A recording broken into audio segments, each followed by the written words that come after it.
What's up, everybody? How we doing today? I am glad to see you. I'm glad to see that all of you come in and hang out on a Wednesday. It is Wednesday, and guess what happens on Wednesdays? On Wednesdays, we draw with vector art, and that means Illustrator, Fresco, and anything we can find in between. But today is an amazing day, and as I was getting ready to go live, and we talked about this before we went live, technology, my Discord decided to crash and restart. So it's going to take a second to get our guests looking right on screen. So please forgive me, y'all. In any case, today we have an amazing guest. And if you're looking at the information on the stream, we're streaming to Behance, Facebook, YouTube, LinkedIn, and Instagram.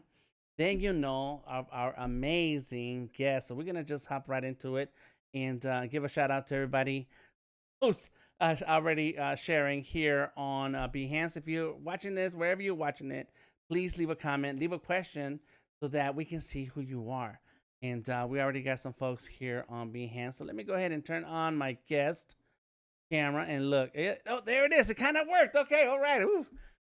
Hello, Jess. How are you doing today? Hello. You know, it's just amazing to see your face and chat with you, and you're just such a good soul. I'm down anytime. Awesome. Well, I appreciate it.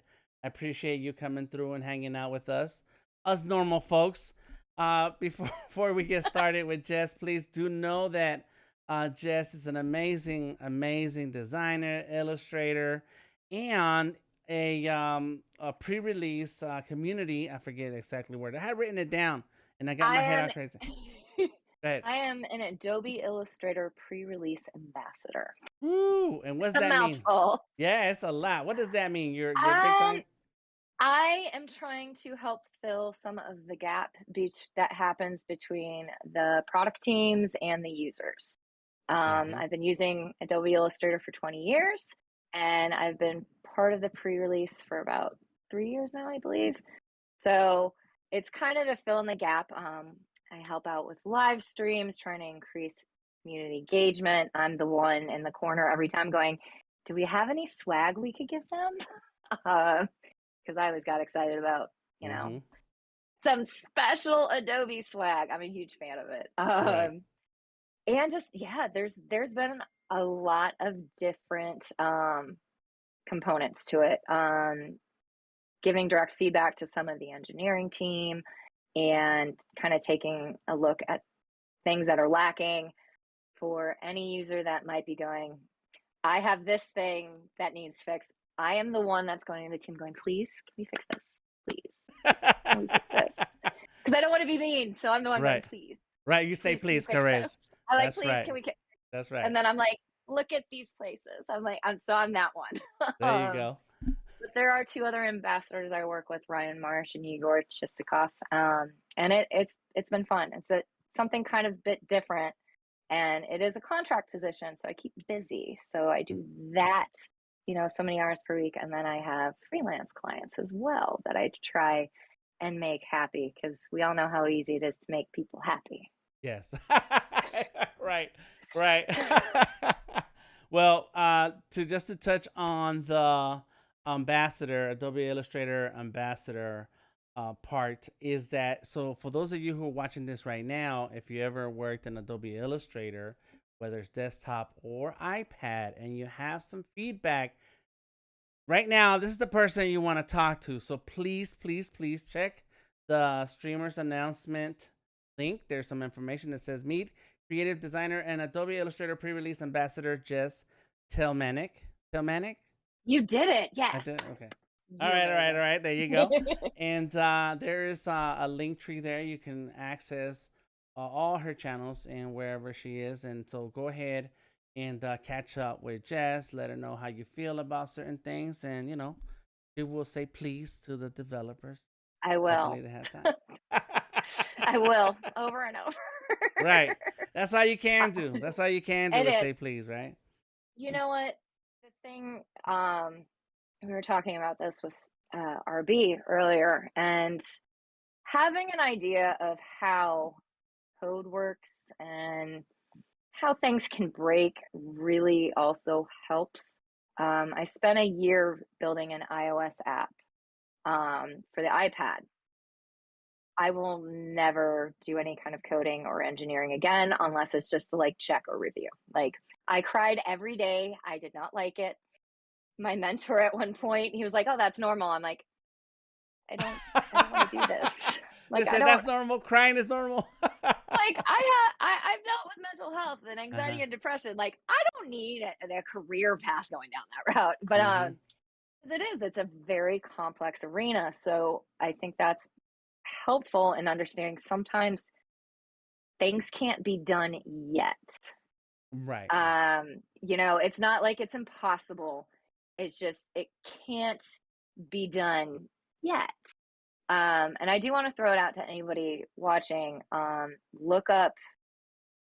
I can share a link.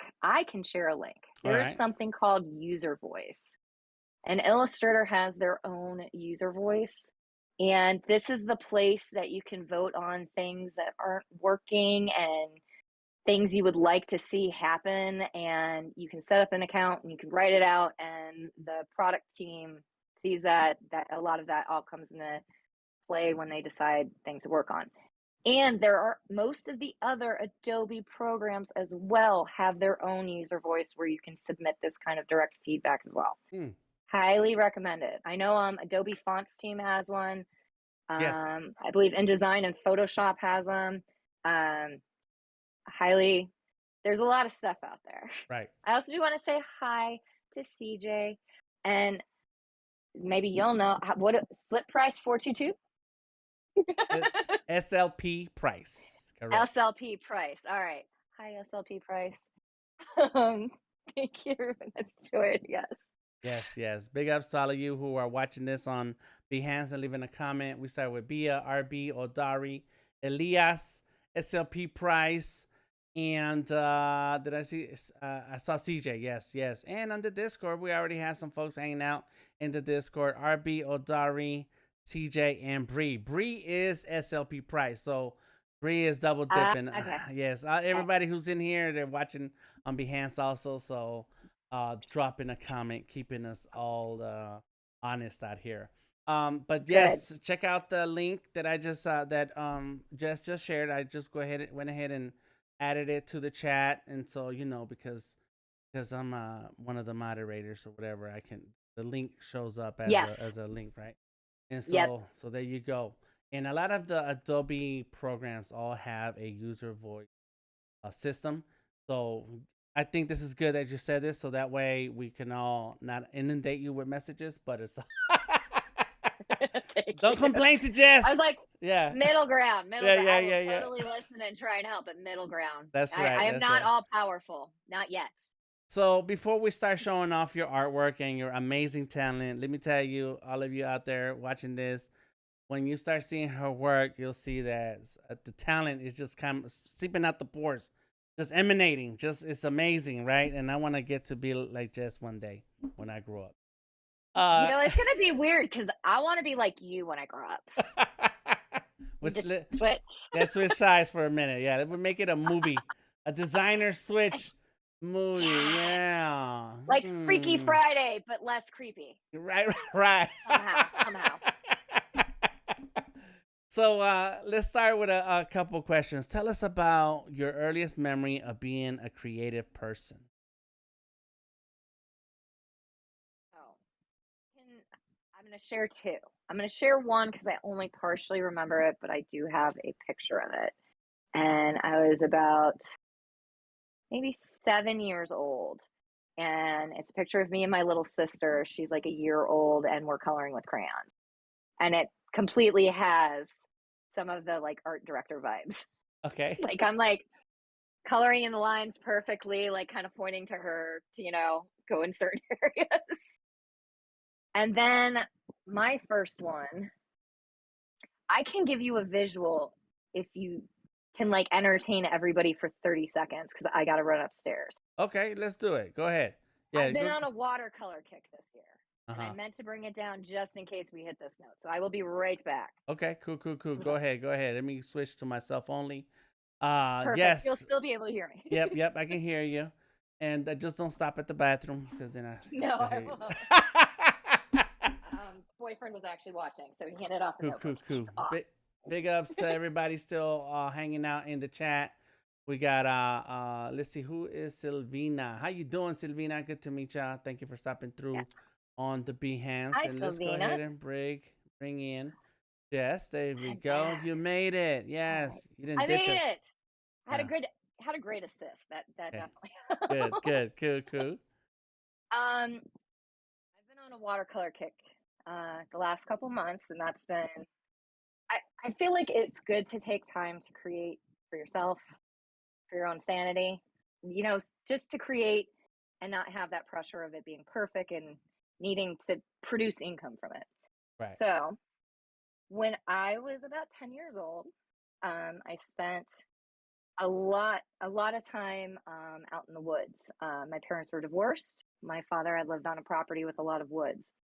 And I used to take a little sketchbook and one of those, super cheap plastic art kits that kids can get with like the crayons and the colored pencils and the cheap paint, not high-end products. But I used to take that and sit with a sketchbook and my books out by the water. And I'm going to have to switch this real quick so I can see. And this is more or less a representation of my earliest kind of time in the woods and watercolor. Yeah, and like sitting by the there. Where is that at? This is in northern Ohio. It was a creek that ran through the property. That's kind of a creative license for how I combined it. Okay. But we had a tree house on the property. I used to sit there and draw. Me and my brother built it, and I fell out of it once on my head. It was great. Great fun. If anybody ever asks what's wrong with me, trust me, I fell on my head a lot as a kid. Yeah, I think if you haven't not fallen over on your head as a kid, you haven't lived life as a kid. Right. I'm glad it happened at that age versus now, because I don't know if I'd be able to get up as easy. Yeah, right. No. You still have a lump. You have a lump in your head. That is awesome looking. And so that's growing up. That's what your environment was like. It was half and half. When I was there, I spent a lot of time outside in the woods. So because of that, I'm the type of person that I actually have a window right there, and there's some trees, and throughout the day I kind of peek out, and I'm like, that's serenity. But my favorite open bodies of water. Like I love the ocean, a nice big lake. I like that vast kind of open room for anything. Yeah. No, that's awesome. I growing up, I spent some time in the country, and but when I lived in Mexico, and just trails and hills, and mountains. It's very awesome to be out there in nature, and understand, feel the earth, feel the earth. Versus, I am born and raised in East LA. It's all city, and Oh yeah. it's the trees and palm trees we Concrete see. jungle. They're right. They're on the sidewalk. That's it. In some parks, that's it. Not a Yep. outdoor environment type of thing. So that's beautiful. That's awesome. So you remember art directing your sister.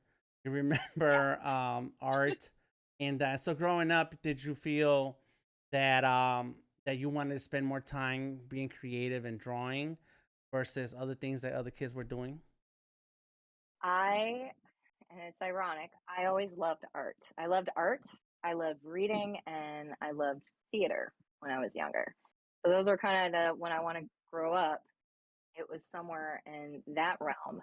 But I did my elementary art school teacher basically told me I lacked creativity, which will be funnier when you see some of my other artwork because Right. Okay. I might lack a few things in this world, but I think I'm okay in that arena, generally speaking. Uh huh. But so I remember it wasn't till middle school. Actually, my middle school and high school art teachers, I will love till the end of my days. They were incredibly, I give them so much credit. They both felt I was pretty much a pain in the butt. Middle school teacher might have made me a special sign for the art room that said no whining, and it was What? just for me. Not that it wasn't more or less that I complained, it's just I was very intent on doing my own style, and I Mm. had my own style in my younger years, and my teachers jokingly called it Jessism, and it was more of an abstract style. So it was basically anytime they're like, here's the project that you need to do, I'd be like, but I want to do it this way. And yeah, that went on. And then it was actually my high school teacher that I had gone to, and I was like, I think I'm gonna go to school for graphic design. And she looked at me, she's like, you know, you're going to have to professionally make stuff you might not like all the time. And I'm like, we'll cross that bridge when we get to it. Right. Let me try it first. I'll tell you if I want to do it or not. She was right and wrong. Uh huh. Uh huh. Uh huh. So you were making a career move by the time you were in high school into the arts and creativity. And so did that mean that you chose a college and went to school for graphic design? I did, and I I didn't want to initially go right to school. I wanted to make sure I knew what I was doing. And I went to one of those schools that are in the news lately for, all those nice lawsuits. So Mm-hmm. we'll Right. keep it Right. there with Right. that Right. one. Right. I heard of Yeah. those. Yeah. Yeah. Yeah. One of those. That's on the big list. And I had some early life trauma, and this is not the place for it, but a lot of us kind of get hands are dealt with. Everybody gets something they're dealt with that comes along with them in life. Some of mine have made certain points in my life that were harder to deal with. So it was kind of it was like a year and a half. I was like a year into my degree, and I was like, I don't want to be doing this.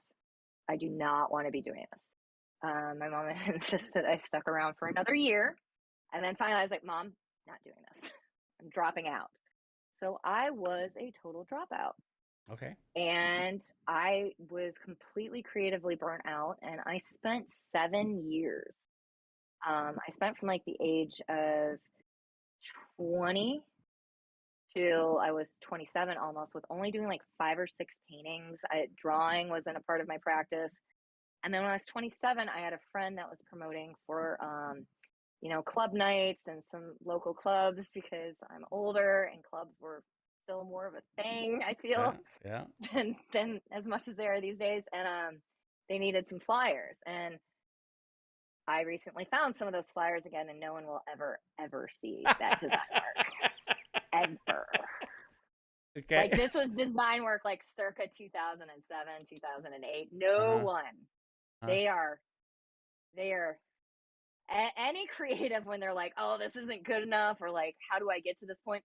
It's time and practice, because everybody has work they look back yep. and they're like, ooh, yikes, I was proud of that one too. Ouch. But through doing that, I decided I wanted to go back to school. And because of some practices at said school, I could only return to my original school, which I did in the start of 2010. So when I first went to school, I got my internet through AOL dial-up disc. When I went back, we all had Wi-Fi. Right. Technology jump. And barely anyone knew what AOL discs were. Mm-hmm. It's nobody knows. 19, right now. Yeah, nobody like, knows. What? Nobody knows what we're talking about. I know. If you are watching this AOL disc, let me know what's up in the comments. That is my favorite thing to tell like younger people. My boyfriend's niece was over, and I was telling her about like how we used to get internet, and then talking about the old school Nokia phone with Snake. Yes. Yeah, she's like interested. She's 12, so she was very like, huh. Oh yeah, the internet came on a CD. It came in the mail. You had to wait on the mail to show for the internet to show up. That's funny. Carol, thank you for letting me know. I bounce around a lot. That's but yeah, I remember those days, and man, it's the internet and computer and digital has really come a long way, especially for creatives. So I think it was necessary.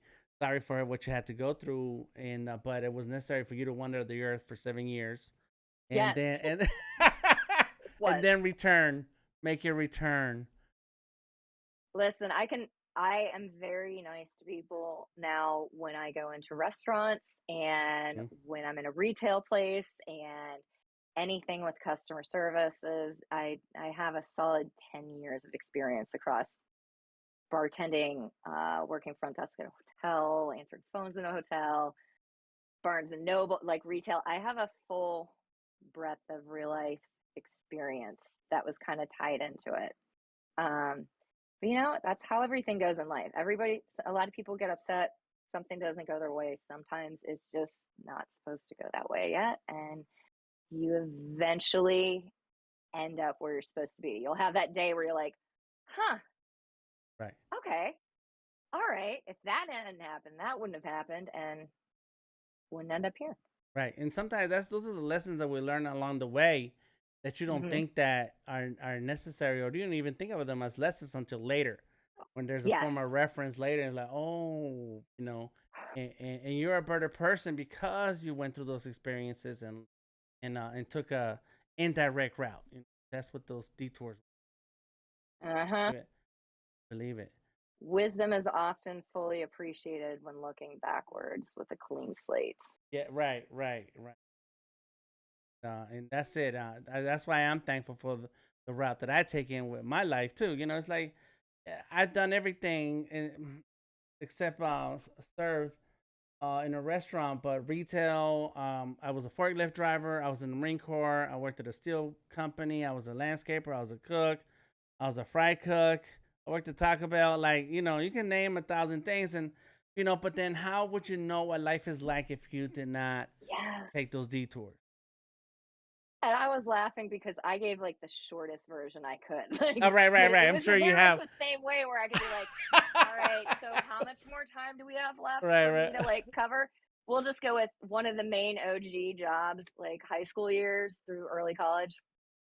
Blockbuster Video forever. Oh yes.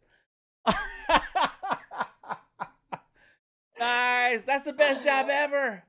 That's the best job ever. I still actually, over 20 years now, I'm in contact with some of the people. Like, I still touch base with my old boss, like, every other year. Like, they were such good people. And I mean, I learned to love Kevin Smith the first week I was there because it was required, jokingly, but required to watch Clerks. And, Yeah. And for the rest of my life, I can't feel comfortable saying late fees because they're extended viewing fees, and we had to sign paperwork for that. Right.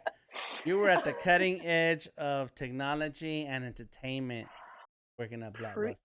Pre-Netflix, pre-Netflix DVDs, like, yep. Those the hangout good spot. Good times. And I miss those free movie rentals. I wish I still got 7 free movie rentals a week. That's amazing. Yeah. Nice. So as you can tell, we're going down memory lane and asking you questions about your beginnings and so on. So tell us about once you finished school, did you get a degree or did you jump into some creative work and find your way after that? I got my associate's degree. Okay. Because I did not want to give them any more money than that. And a lot of what I was learning, yeah, that's a whole can of worms. That will keep between me and Okay. the federal board of government, whatever that regulation thing is again. Yeah. But I did realize that I took out all the student loans. I'm going to be paying them. I'm still paying them off. I still got some more to go. I wanted that stupid piece of paper because I was going to have to pay so much to begin with either way. And I'd hope that piece of paper would help me get my foot in the door for a creative job. Especially I feel like 20 years ago, there was a lot of competition and the only positions, you needed to be in a major city. I love New York City. I've spent a lot of time there. I would never want to live there. And so it was kind of that awareness, like, all right, I have to do something to kind of level up and help myself get more attention.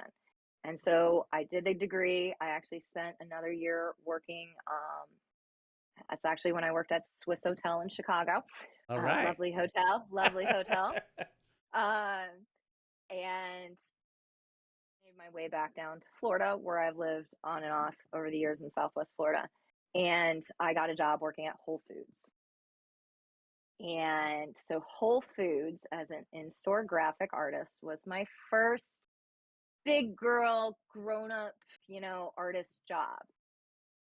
And aside from cutting the tags, it was a great job. I loved doing the sign work on it. I don't think it's as much these days, but back, 10 years ago at Whole Foods, if you walked into a Whole Foods store, there were all these beautifully hand drawn, signage. Everything was handmade in house. And it was like, I'm sitting there going, oh, they're paying me to draw and play with paint markers. This is so exciting. Yes. I'm finally getting closer. Yes. So that was the first step was Whole Foods. Yep. Finding those opportunities where you get paid to draw some.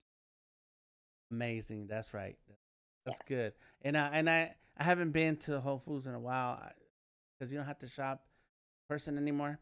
I love it. Yeah, but yeah, I do remember all the chalk designs and the big boards and stuff. Like, yeah, that's super awesome. And I got paid not through Whole Foods, but other places like that where they would pay me to come in and do a chalk mural. Yes. Like, yeah.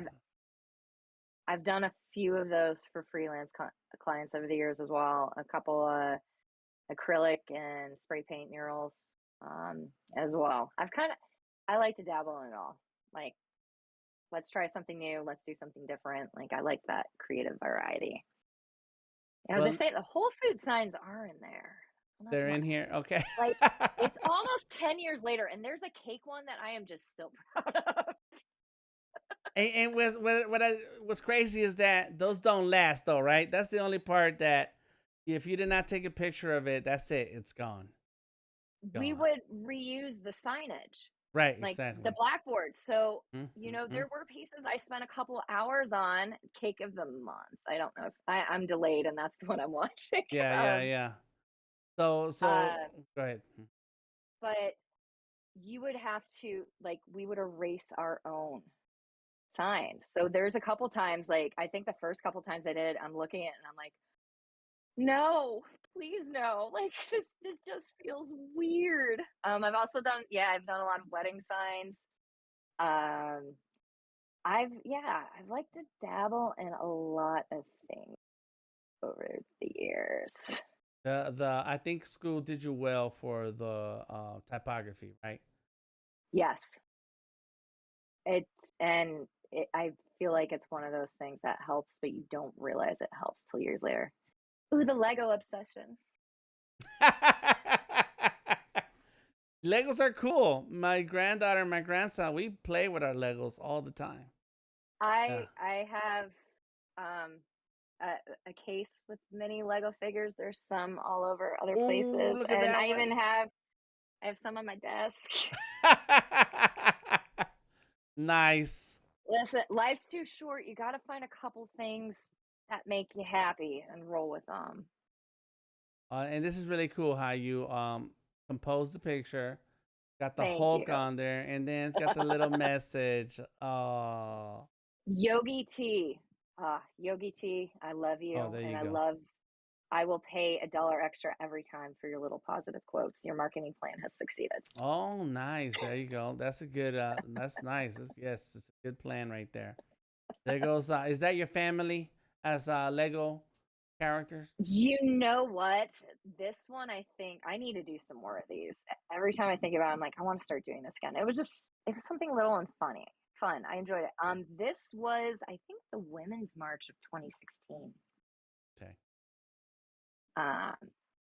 So You pull in what do you call that? Pop culture, current events, and then of course comics. We gotta have Batman. that was at Comic-Con in Miami Beach. And also, I think that was 2016, 2017. And the artwork in the back is by the artist Stephen Baffa. Definitely look them up if you're into comic book stuff. Like, a lot of stuff. So that was mine. I had the perfect coordinating Legos to match the painting in the back, which is an offshoot of the Rat Pack picture. Right. I could tell. Yeah, that looks like the Rat Pack. Steve Martin. Dean Martin. Dean Martin on the left. I followed you. It was a Martin. Dean Martin, yeah. And of course the classic Star Wars. Look at that, man. You got to have some stuff. I know Art O'Dari's happy. See, There you go. I go back with Star Wars love. Gotta use the Force. This is awesome. I had never seen this. I never gone that far down into your portfolio. This is cool. I got some random, I think it was the last 2 years and kind of starting to gain some traction in the Adobe universe, honestly, is what I always refer to it. This is like the Adobe ecosystem, the Adobe universe. And so the last couple years, it's been busy with client work, which a lot of my client work never sees the light of day due to NDAs and such. Right. So like I'm busy all the time, but % of it doesn't make it out there. And I've been trying to focus more on illustration work over the last couple of years, but I've always done crochet and origami and my Lego obsession and glass etching. Wow. I did that palm tree on the candle holder, wood burning. I have a dollhouse my grandma made for me when I was 6 that I plan on completely renovating and cleaning up in the next, let's be honest, in the next 5 to 10 years. I hope to have that finished. Wow. Do it. That's a multi-talented, multimedia artist right here. So I love it all. There goes some chalk work right there. Yes. So that was a new challenge. And as we get farther, it's closer to another big part of my heart. That was the first one I did. The first one is 6 by 6 feet. Then the second was 9 foot by 9 feet. And then the ones with the kids, I spent about 8 years volunteering with a charity called Sunshine Kids Foundation, and they put together fun events for pediatric cancer patients and their siblings and their families. And I, hands down, like one of the most painful days, because I did about 1,000 squats in 8 hours every time, because you're just like go up. I've never been in that good of a shape. But we did that, I think, 5 times total, and 4 out of the 5 years we did get a People's Choice Award. And I loved it because the kids were excited to, come down and like you get to paint on the street. The last 2 years, I let them splatter paint me because I don't care, and they loved it. And just get a lot of paint everywhere and have fun. Mm-hmm. And big part of my heart. We absolutely love doing that. Unfortunately, this was in Naples, Florida. And unfortunately, the group that was organizing it, because this event would hold about 15,000 people every year. Wow. Yeah, there was a lot of people. There was another event that would coincide with that, like 2 blocks away. So between both of them, there'd be a lot of people coming through. And unfortunately, the group that originally organized it just couldn't keep up with it anymore. So they stopped doing it in 2019. But we absolutely loved it. I would usually get there around 8 in the morning, do all of the base. And, you know, it was one of those things where a lot of people looked at it like a competition. I didn't care about winning anything. I wanted the kids to come and have fun and have like a very unique kind of experience. And that's what they did. You know, they'd show up around noon. They'd be there for a couple hours. We'd have pizza and like snacks. And they ages of 4 to like 12 at the time. I'd be like, just go for it. You want to paint that? Go. Just do that. Oh, you spill the paint? That's cool. Let's turn it into a big flower. Like, right. Just roll with it. Happy accident. Also, I have to say, hi, Jack. That's right. What's up? What's up, Jack? Welcome to the stream. Thank you for stopping through. Yes, this is beautiful. This is super awesome. They're a big part. I've got a picture of some of them in the room here. No, and art is a healing activity. You know. Yes, it is. Yes. And that's when I got involved with them. That was kind of, there wasn't as this organization, and I'm going to share the link in here just in case this rings a bell for anyone, or you know, this is a national organization and foundation. If you know a child in your life that has, please have them reach out to this group, because it allows parents to bond, the kids to bond. You know, there's so much from it that is good. So yeah. Thank you for that.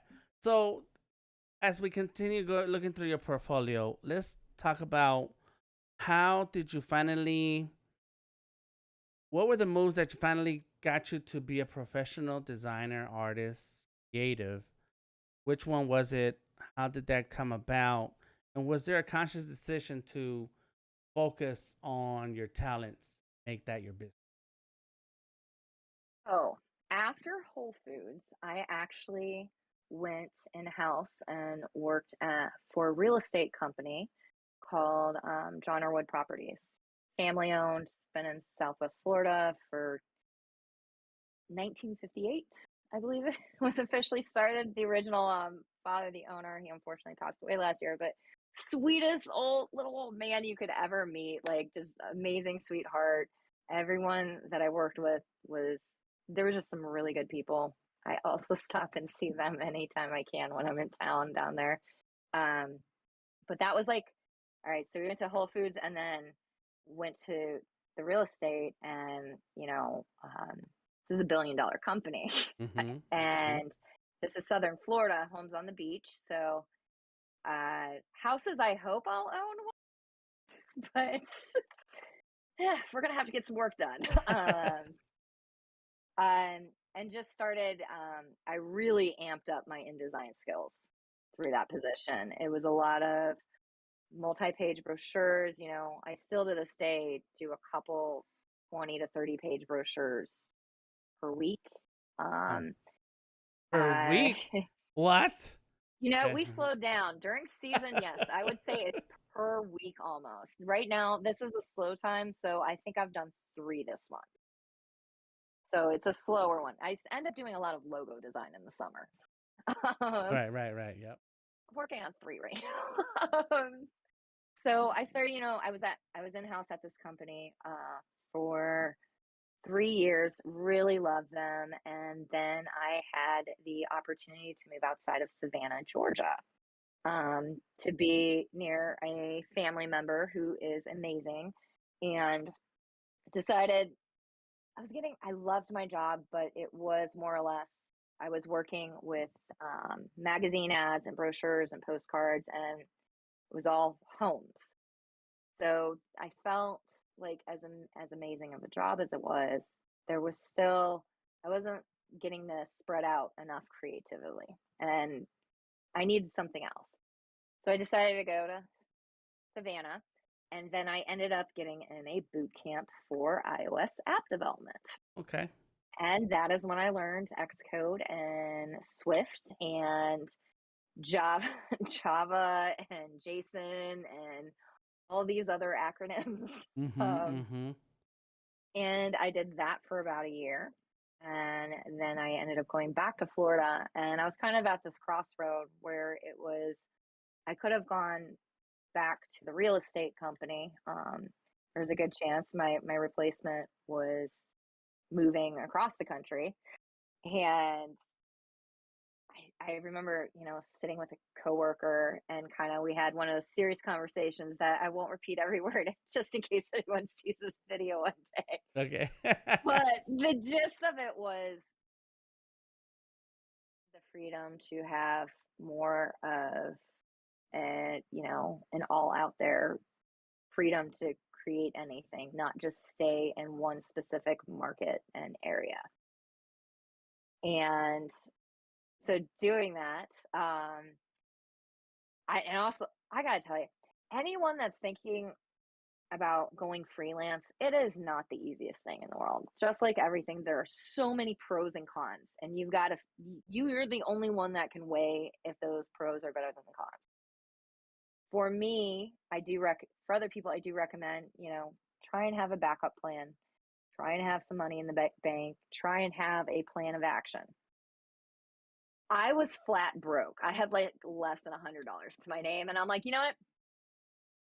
Now's the time. And this was end of 2018, beginning of 2019, and I was like, you know what? Yeah, I literally have nothing to lose at this point. And I started doing freelance. And I did a lot of networking that first year, way more than my introverted self prefers to do in You're an person or introvert? ever. I am an What? introvert.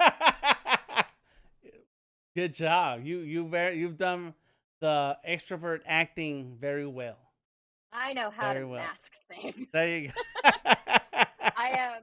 My boyfriend could tell you this. I am perfectly happy just talking to him most days. I'm like, okay, we're good. That's right. Yeah. Like, I don't need any more socialization. Gotcha. I love individual people. Right. I love small groups of people. I am not, but on that same note, I can, for the most part, deal with it. I do get some social anxiety sometimes. So, That's yes, I'm normal. more That happens to introverted. everybody.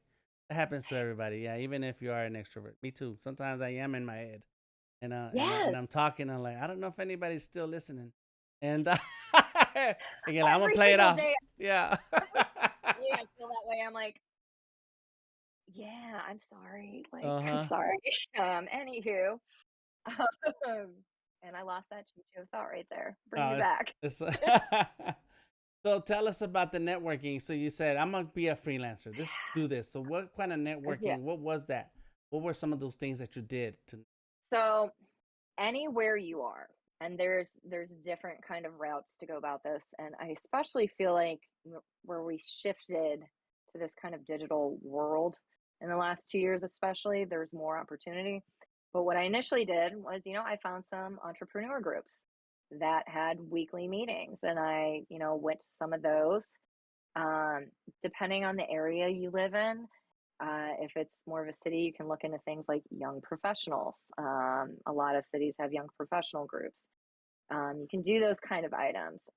When I lived in Naples, there was a heavy social environment. So I just kind of learned to look and see what was available, what I could go check out, and who I could interact with. And I was, I'd feel like out of every time I would go to something, I'd maybe talk to 10 people, maybe one person would actually need some design, or they'd be willing to pay a reasonable amount, which you run into in the freelance world. And then the thing I would do, which I was told over the years, which is why people reached out to me afterwards, and is something I do like to pass on because it's not something done as often. But, you know, a lot of these networking events, this is, you know, still when we were all passing out lots of business cards, not worrying about germs or anything. Right. So a lot of them, you know, touching people, gross. But a lot of them would have a physical mailing address. So I just mail them a little card, a sticker, or a little postcard print, fold up an origami crane, something like that, some kind of connection, and just go, hey, sending you good vibes. If you ever need anything, please reach out. Kind of short little letters like that. And that, you know, extra step in a world where we see so many things and so often we get distracted, I feel like that helps that additional line. And then when the pandemic hit, I actually joined a paper group called Paper Specs. If you are doing a lot of print, especially with high-end companies where they have a good sized budget and, you know, quality is important, I highly recommend checking them out. I'll put that link to just in case. I think I just pulled it up. Paperspecs.com. Okay, awesome. Yes, that's Sabine. She's wonderful. Absolutely wonderful. So they have live events every, I want to say every 3 months, and you get a big green box like she's holding in that preview with a bunch of samples. Actually, I will share this because it came today and I laughed. Right. Like memberships like 20, 25 a month, and they have done a lot of events where I've connected and networked with other people. But then for that same $20, you can go in their paper samples and you can get stuff like this sample book. Okay. Look how big it is. That's a sample book. That's cool. I want one of those. This is actually it's like this, and I order so many. I have to like go back in my orders and double check. I think this one came from Germany. Oh, we got a packing slip. See, I didn't even get to go through. This is GF Smith, this collection, and this is actually from spring 2020. But the box came and I'm like, what is this? Wow. I pulled it out and I'm like, what is, like, this. what I'll end up using. Like, I want a client to be like, hey, actually, I have seen the Gemund leather is like a silvery, like, that I like fancy paper. I would use that thick old thing as a sketchbook. Yes. Yes. Oh my gosh. Yeah. So I actually, on that note, with that thought, I highly recommend you do check out Paper Specs because we can pull out some more. I got this one recently from them. Yeah, I've got some Travelers, not the Travelers. My brain is escaping me, but they're a popular kind of notebooks. I've gotten some really cool paper samples from them. But travel journals. Yes, thank you. But you know, initially that started off, I was kind of like, well, I'm not going to these networking events anymore. Let's drop the money in, and like we'll spend $20 a month. We'll get some cool things, and then we can connect. And I will say they also have a Facebook group, and there's been a few times I've managed to stump the group. I did learn last year that it is basically impossible to buy less than 10,000 like fried chicken buckets at once. That was a client question. You wanted to buy them in bulk. So that you can paint on them, so you can draw on them. For what? Well, we were gonna custom print him. He owns a restaurant, so he has this really cool, fancy like fried chicken bucket. Okay. And we were going to print these on it. Oh, yeah, that's super cool. You can't order them for less than 10,000. Hey, you gotta cook a lot of chicken wings. Like 10,000 pieces. It's a lot of chicken buckets. And the owner of Paper Spec, she still laughs because she's like, "You stumped a international community." I'm like, I love being special like that. There you go. That's right. Yep. Good to know. Take them where they've never been before. That's it. That is awesome. You know? Nice. And so slowly you built up your clientele. Yes. And you know, I love Christo and, you know, Gary Vee and all these other incredible human beings that do so much. And a lot of I think it was also Emily Cohen that said, you know, your clients should only have like so many that are repeat, like 25% repeat, 10% repeat. I've been working with a bunch of the same people for the last, you know, 4 years, 5 years now. I can't count years, however many years I've been doing this. And I really enjoy the people I work with. And, you know, some of them are in real estate. I have a couple of restaurants. I did illustrations for a woman in South Carolina. She wrote a book, What an MBA Taught Me, but my kids made me learn. I did some basic illustrations from her. I've done a lot of logo designs, which I like doing, but I can get burnout on if it's too many in a row, which actually is another thing. Ooh, I got one other thing. This is not cheap, but if anybody does a lot of logo design, I recently found this, and it was a lifesaver. I actually got to open Illustrator. Oh, you're gonna. I got to see what it is. I'm not going to share my screen. I'll find. I cannot think of the name of it, so I don't want to give the wrong link. But it's like $100 maybe for a plugin, but it makes your exporting of your final logos insanely easy. So it's one of those things. After I use it the first time, I sent it to a friend that works in production for a large company, and she'd been looking for something for it for years. And she's like, "We do all of this by hand for thousands of assets." I'm like, "Yeah, never again. Wow. Never again. Oh, never I again." See. Okay. So I'll send that one logo package.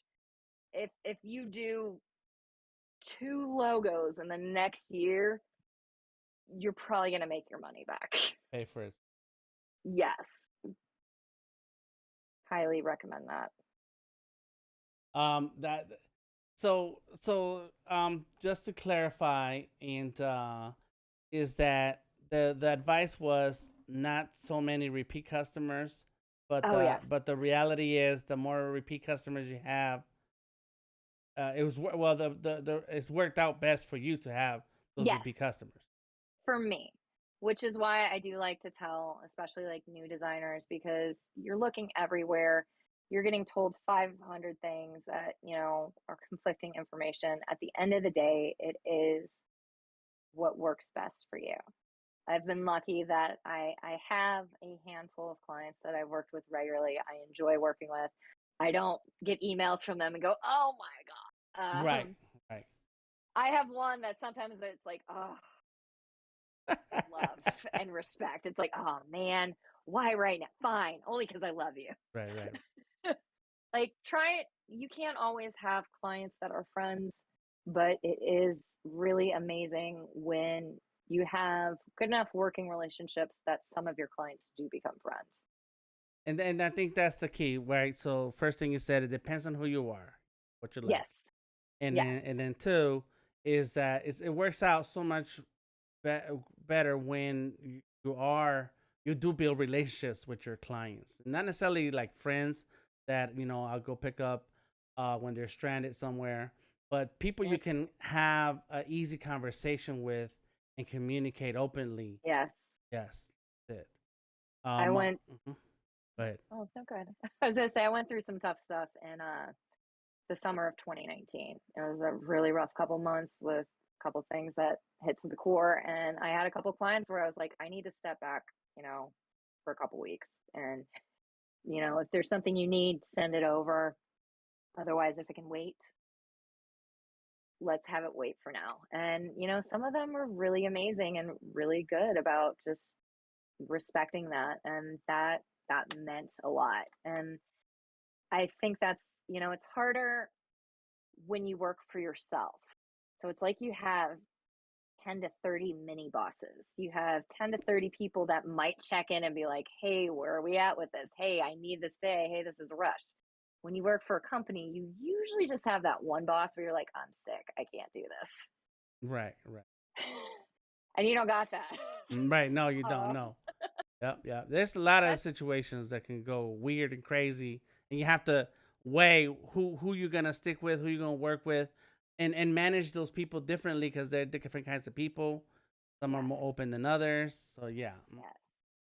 Yes. I feel like I've done a decent job the last couple years of kind of curating clients. When I started off, there were some clients that I was just like,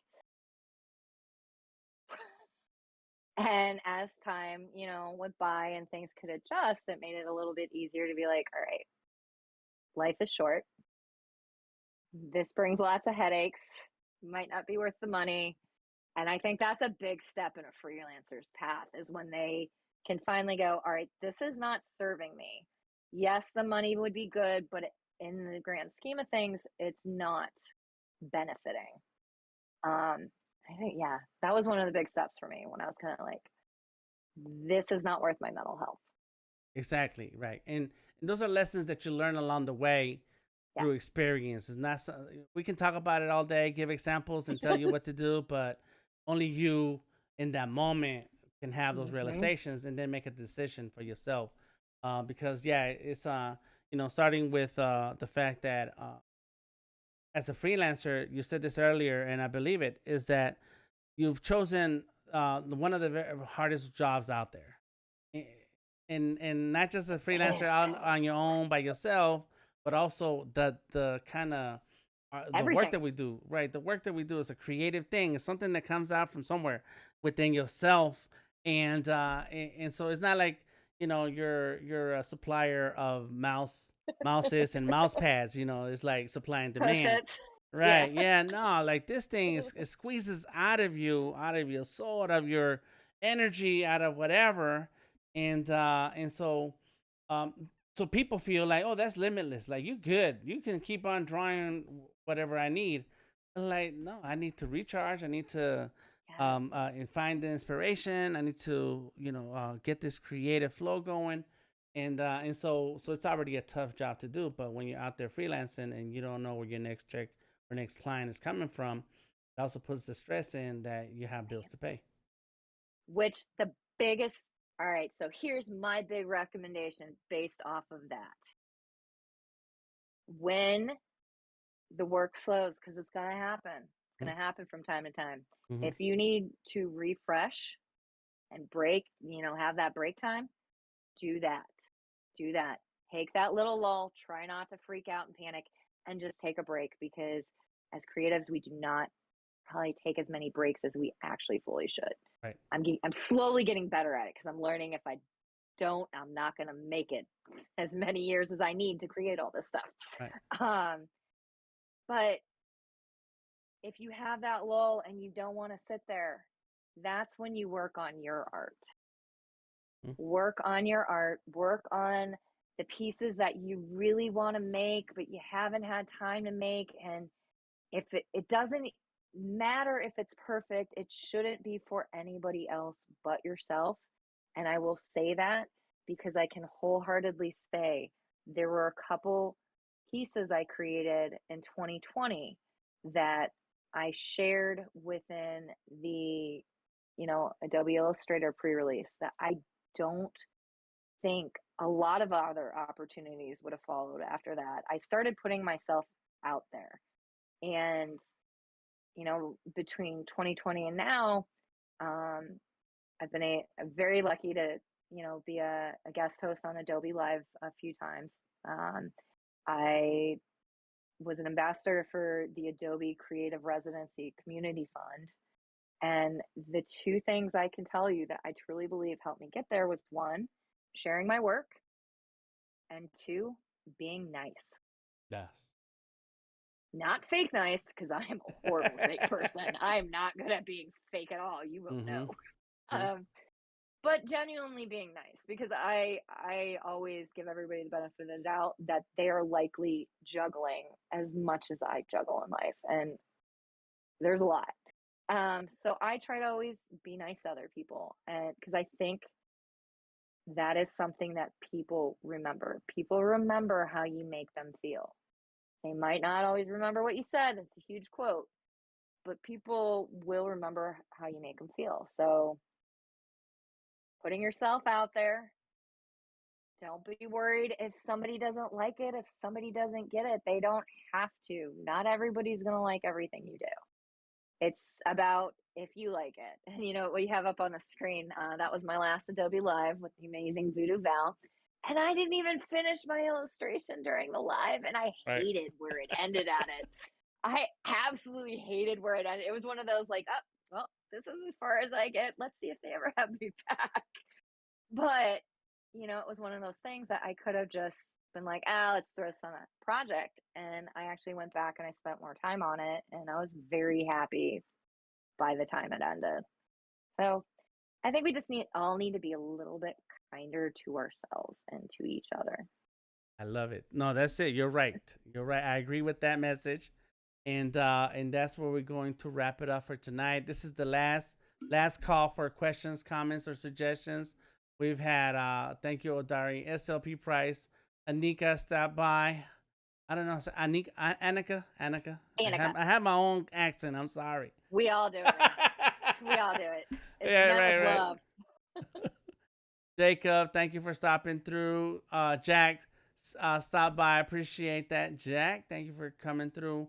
Everybody else who's watching right now, if you have a question, comment, or suggestion, go ahead and drop it in the chat. If not, we'll see you after the stream. We're going to hang out in the Discord for a little while. I don't know how long Jess will be there, but I definitely will. That's what we do after our streams, before and after our streams. We spend a lot of time on Discord ourselves hanging out. Your art is amazing. It's very beautiful. Thank you. You're very talented. We probably need like a whole 3-day conference to hear your story, to hear everything that you went through and learned along the way. Because it's gonna be a great book one day. There you go. Yes, that's right. Yeah, a podcast. It could be a podcast. It could be a video series, something, anything. But you know, because to me, like, that's how we all learn, right? Through the experience, hearing the experience of others. And when it happens to us, we recognize it was like, oh, this is what Jess was talking about, this very moment. And now I understand. I get what's going on. So that's super awesome and appreciate it. Thank you, everybody. Thank you so much for having me on here. And yeah, thank you everybody for your kind words in the chat. Couldn't really keep up with them. But really, really appreciate you all. And Dan, I told you, anytime, like Clubhouse calls last year with you, I missed them. Those were great. We had some good conversations. Yep. Well, let me know when you are around and want to do a Clubhouse. We'll throw one together. Right. I got a couple of good big projects coming up, and so we will have some Twitter Spaces. I don't know how familiar you are with Twitter Spaces, but I can learn. That's right. Software, sure. Bring it on. That's right. There you go. We'll figure it out, because we've come a long way from the AOL discs, where you needed a computer, you had to put the disc in, go through the setup, find the phone line, connect it to the computer, and then make sure you set up your account, wait for the dial tone and all that ringing back and forth. Yeah. I hear the words AOL and I hear the sound. Like, it's instant, like Pavlov dog. AOL. I'm like, you got mail. All right. Well, thank you, Jess. I appreciate you. Please follow the links in the description of the video if you want to join us in the Discord. I see you, Axel. You say you can't get into the Discord. No worries. Another day we'll catch up. There's a ton of links in the description of the video. Go ahead and find them. Find us, connect, and stay creative, everybody. We'll talk to you later. Have a good night, Jess. Thank you. Bye.